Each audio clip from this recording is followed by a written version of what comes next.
بھلا تم کو ڈھانپ لینے والی یعنی قیامت کا حال معلوم ہوا ہے؟ اس روز بہت سے منہ والے ذلیل ہوں گے، سخت محنت کرنے والے تھکے ماندے دہکتی آگ میں داخل ہوں گے۔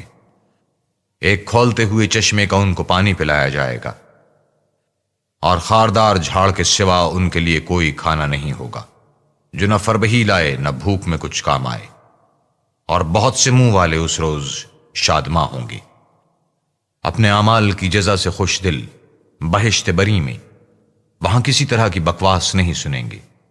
اس میں چشمے بہہ رہے ہوں گے، وہاں تخت ہوں گے اونچے بچھے ہوئے، اور آب خورے قرینے سے رکھے ہوئے، اور گاؤ تک یہ قطار کی قطار لگے ہوئے، اور نفیس مسندیں بچھی ہوئی۔ یہ لوگ اونٹوں کی طرف نہیں دیکھتے کہ کیسے عجیب پیدا کیے گئے ہیں، اور آسمان کی طرف کہ کیسا بلند کیا گیا ہے، اور پہاڑوں کی طرف کہ کس طرح کھڑے کیے گئے ہیں، اور زمین کی طرف کہ کس طرح بچھائی گئی۔ تو تم نصیحت کرتے رہو کہ تم نصیحت کرنے والے ہی ہو، تم ان پر داروغہ نہیں ہو۔ ہاں، جس نے منہ پھیرا اور نہ مانا تو خدا اس کو بڑا عذاب دے گا۔ بے شک ان کو ہمارے پاس لوٹ کر آنا ہے، پھر ہم ہی کو ان سے حساب لینا ہے۔